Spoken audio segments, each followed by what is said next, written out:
Selamat berjumpa kembali dalam layanan audio Sahabat Seperjalanan. Hari ini adalah hari Rabu 19 November 2025. Tema renungan saat teduh kita dengan judul Hidup sebagai Keluarga Allah. Firman Tuhan terambil dalam 1 Timotius 3 ayat 15 sampai dengan ke-16. Jadi, jika aku terlambat, sudahlah engkau tahu bagaimana orang harus hidup sebagai keluarga Allah, yakni jemaat dari Allah yang hidup, tiang penopang dan dasar kebenaran. Dan sesungguhnya agunglah rahasia ibadah kita. Dia yang telah menyatakan dirinya dalam rupa manusia, dibenarkan dalam roh, yang menampakkan dirinya kepada malaikat-malaikat, diberitakan di antara bangsa-bangsa yang tidak mengenal Allah, yang dipercayai di dalam dunia, diangkat dalam kemuliaan. Mari kita berdoa. Bapa yang di dalam surga, kami semua mendapatkan keluarga yang indah, keluarga yang baik, keluarga yang rukun, keluarga yang penuh dengan kesukacitaan dan kebahagiaan, dan firman Tuhan mengajarkan hal tersebut yang kami akan pelajari. Dalam nama Tuhan Yesus kami berdoa, amin. Shalom sahabat perjalanan yang dikasihi Tuhan. Sewaktu kita berumah tangga, dari awal kita mulai memikirkan rumah tangga, lalu kemudian melaksanakan, memutuskan pemberkatan resepsi, semua bermimpi dan berharap rumah tangga itu yang dibentuk adalah rumah tangga yang penuh dengan kebahagiaan, sukacita, saling mengampuni, saling mengasihi, saling menopang, saling menolong, saling menghargai. Dan itu tentu adalah semua harapan. Tidak ada orang yang berumah tangga lalu berharap sesudah berumah tangga 6 bulan 1 tahun didoakan supaya rumah tanggaku hancur lebur, berantakan dan terpisah. Tidak ada orang yang bermimpi seperti demikian. Setiap orang berumah tangga memikirkan bagaimana rumah tangga itu menjadi indah dan baik. Setiap keluarga berharap tidak hanya hubungan suami istri yang indah dan baik, tetapi sewaktu anak-anak tumbuh pun berkembang dengan baik. Kita bisa sebagai orang tua mampu mengasuh, membimbing anak-anak, bahkan sampai kemudian anak-anak menikah, lalu mereka juga berumah tangga, terlahirlah cucu dari rumah tangga anak-anak kita.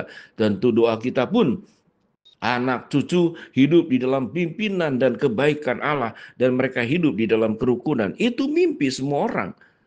Walaupun kemudian kita tahu dengan jelas ada banyak problem dalam masalah yang seakan-akan sulit diselesaikan, tapi mimpi rumah tangga adalah mimpi rumah tangga yang indah.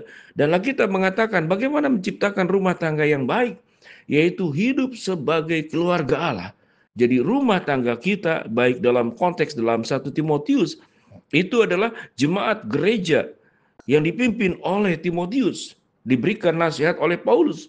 Bagaimana ada rumah tangga itu menjadi keluarga Allah. Apa yang firman Tuhan katakan? Ciri-ciri hidup sebagai rumah tangga dalam keluarga Allah. Firman Tuhan berkata, hiduplah sebagai keluarga Allah, yakni jemaat dari Allah yang hidup, tiang penopang dan dasar kebenaran. Artinya, rumah tangga yang baik, rumah tangga sebagai keluarga kerajaan Allah, dan baik gereja juga, yaitu tiang penopangnya dan dasar kebenarannya adalah Allah sendiri. Kalau kita melihat dalam rumah tangga, setiap kita masing-masing membawa sifat sendiri, budaya sendiri, kebiasaan sendiri, bahkan ego sendiri. Ego, budaya, kebiasaan tidak boleh ditetapkan sebagai kebenaran, tidak boleh ditetapkan sebagai tiang penopang, sebagaimana yang firman Tuhan katakan. Kebenaran dan tiang penopang, kebiasaan kita, budaya kita, latar belakang keluarga kita harus tunduk sepenuhnya kepada kebenaran Allah.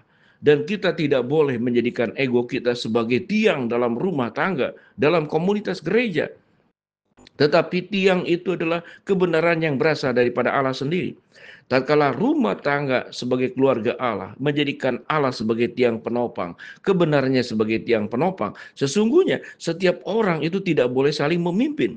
Setiap orang itu harus memberi dirinya, menjadikan Allah sebagai pemimpin buat pribadinya sendiri.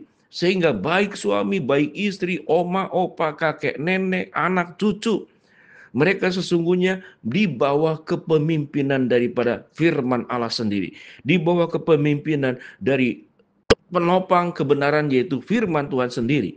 Jadi artinya setiap kita itu adalah murid dalam rumah tangga. Tidak ada yang jadi pemimpin. Tatkala seseorang sudah menjadi murid Tuhan yang baik, suami sudah menjadi murid Tuhan yang baik, istri sudah menjadi murid Tuhan yang baik, anak-anak pun bertumbuh di dalam firman, cucu yang terakhir dari keluarga kita pun juga mereka dari semenjak kecil memahami firman, hidup dalam firman, maka tatkala seluruh anggota itu tunduk kepada tiang penopang dan kebenaran yaitu Allah dan firman-Nya sendiri, maka itulah yang disebut dengan hidup sebagai keluarga Allah. Kalau gitu bagaimana? Suami kan sebagai pemimpin, betul. Suami sebagai pemimpin, dia harus tunduk di dalam kepemimpinan Allah sendiri. Dia harus tunduk di dalam kebenaran Allah sendiri. Kalau dia tidak tunduk, maka dia tidak bisa menjadi pemimpin yang menjadikan keluarga, mengelola keluarga dengan baik. Karena dia akan memimpin dengan cara keberdosaannya sendiri. Karena dia akan memimpin dengan egonya sendiri. Istri pun juga sama. Akan berperan dalam keluarga dengan perasaannya sendiri. Subjektivitas penilaiannya sendiri. Sehingga seluruh yang dikerjakannya sesungguhnya adalah orientasinya diri sendiri. Dan orang yang berpusat diri tentu hidup dalam keberdosaan. Suami yang berpusat diri, istri yang berpusat diri, mama yang berpusat diri, papa yang berpusat diri, akan melahirkan anak-anak belajar dari apa yang dilakukan oleh orang tua. Sehingga jangan heran kalau anak-anak kita menjadi egois, anak-anak kita menjadi anak-anak yang keras kepala, anak-anak kita menjadi anak-anak yang sulit untuk dinasehati dan diajar. Mengapa? Karena kita sebagai orang tua pun sulit dan untuk dinasehati dan diajar oleh kebenaran firman Allah. Allah mengajarkan, menunjukkan sebuah kehidupan bagaimana mengelola keluarga dengan baik. Tetapi kita tidak tunduk kepada aturan-aturan Allah. Firman Tuhan berkata, belajarlah pada ayat ke-16. Sesungguhnya agunglah rahasia ibadah kita. Dia yang telah menyatakan dirinya dalam rupa manusia, diberitakan di antara bangsa-bangsa yang tidak mengenal Allah, yang dipercayai di dalam dunia diangkat dalam kemuliaannya. Bagaimana Kristus itu mengosongkan dirinya dan mengambil rupa sebagai manusia. Setiap anggota keluarga dimulai dari orang tua, dari mulai opa-opa, harus mengosongkan dirinya. Saya banyak bertemu dan sahabat seperjalanan pun sama. Kalau kita bertemu dengan orang-orang yang sudah senior, orang yang sudah oma dan opa, maka kita boleh merasakan, walaupun tidak semua, tapi kebanyakan seperti demikian. Menyombongkan masa lalunya, menyombongkan pencapaiannya, sehingga waktu berbicara dengan oma dan opa atau orang-orang tua, yang dibicarakan adalah diri sendiri. Aku berusaha, aku berhasil. Dulunya tidak bisa, sekarang bisa. Tapi aku, dan aku. Di mana Yesus dalam rumah tangga? Sehingga kalau anak-anak pun menjadi egois, cucu kita pun menjadi egois. Temanya adalah aku, dan aku. Karena kita tidak mengajarkan, kita sendiri tidak menghidupi. Temanya bukan tentang diri kita dalam rumah tangga.